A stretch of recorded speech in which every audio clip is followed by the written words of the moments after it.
caçou muito bem para poder Nossa. chegar nessas pessoas aqui, né? Isso que a gente não tá contando, por exemplo, com os suplentes, que aí o número pode subir ainda mais, né? E bom, a definição do júri foi feita pela manhã, pela tarde a gente teve então o início do julgamento. Então as histórias do Diddy começaram a aparecer com mais detalhes. Ele, por exemplo, teria feito uma prostituta urinar na boca da Cassie, aquela primeira a denunciar o Diddy lá em novembro de 2023. Bom, isso foi contado ali nos primeiros depoimentos do caso, tanto da promotoria, que acusa, quanto da defesa. Quem começou justamente foi a promotoria, vindo com alegações muito fortes. A Emily Johnson, que é uma das promotoras, disse que o Diddy forçou a Cassie a fazer sexo com acompanhantes enquanto ele assistia e gravava, algo que a gente já tinha, né, noticiado há algum tempo, mas que agora passa a fazer parte de um julgamento. Ela disse também que o Diddy chamava as festas de Freak Offs ou Weed King Nights ou então Hotels Nights, e que a equipe dele organizava o transporte, a hospedagem, a preparação dos quartos com lubrificantes e iluminação, além de fornecer drogas e pagarem pelos profissionais do sexo. Ou seja, pessoal, ele tinha uma equipe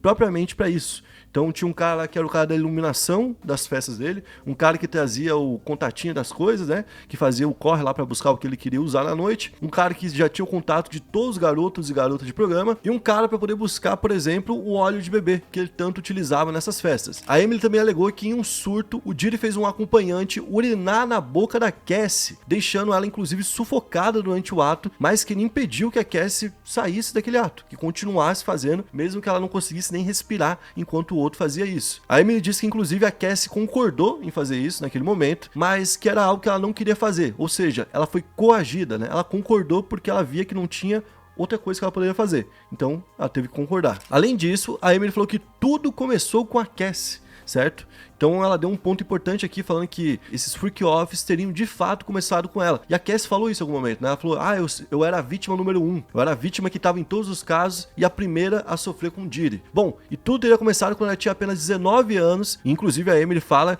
que em algum momento ele ficou irritado quando descobriu que ela estava saindo com outro homem e que nesse dia ele espancou ela brutalmente. Inclusive ali foi no primeiro ano que eles se conheceram, né? Ela ainda tinha 19 anos e ele já estava fazendo isso com ela. Então quando ele ainda estava conhecendo ela, e um detalhe importante, porque quando ele conheceu ela, ela tinha um namorado, certo? Aí ela ficou solteira, aí ela estava saindo com outro homem, ele ficou com ciúmes e então bateu nela. Deu chutes, socos nela e inclusive chegou a jogar ela no chão como se fosse uma boneca de pano. Ele também teria chantageado ela, pra não contar isso pra ninguém, ameaçando divulgar ela com um vídeo dela fazendo sexo com um acompanhante. Já no início da relação, pessoal, lá muito tempo atrás. Um outro caso que também apareceu lá no documentário HBO Max, que agora foi parar no julgamento, é que em algum momento o Diddy teria pisado no rosto dela dentro de um carro, além de ter batido nela, e que isso teria machucado feio o rosto dela. Pra poder evitar que ela fizesse uma denúncia ou que aparecesse assim em público, ele obrigou ela a ficar em um hotel por uma semana escondendo os ferimentos. Além disso, ela contou várias histórias de quando a Cassie acabou sendo agredida.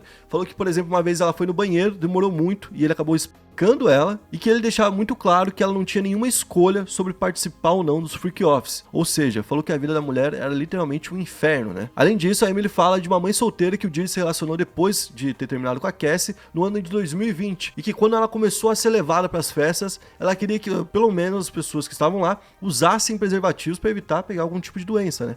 Mas que o Diddy não permitia que ninguém usasse nenhuma proteção. Ou seja, o cara era lunático nível, total, mano, né? É absurdo, pô. E, gente, isso não. Quem tá falando agora não é a TMZ, não é. Quem tá falando agora é uma promotora dentro de um julgamento num caso federal, sabe? Que vai repercutir no mundo todo. Então, imagina o quanto de detalhes ela tem pra poder confirmar tudo isso, né? Bom, inclusive, segundo a Emily, essa mãe solteira, né, que foi nomeada assim, também foi espancada pelo Diddy e também foi chantageada com imagens dessas freak offs. A Emily também confirmou que uma ex-assistente pessoal do Diddy, que fazia esse serviço de, por exemplo, abastecer ele com substâncias, de levar os olhos, de alugar hotéis, de contratar garotos de programa e coisas do tipo, vai testemunhar contra o Diddy, certo? E vai contar sobre como ele forçou ela a ter relações com ele. Ela também falou que a Cassie vai testemunhar e que alguns dos acompanhantes também vão testemunhar. Ou seja, pessoal, vem muita coisa por aí nos próximos dias.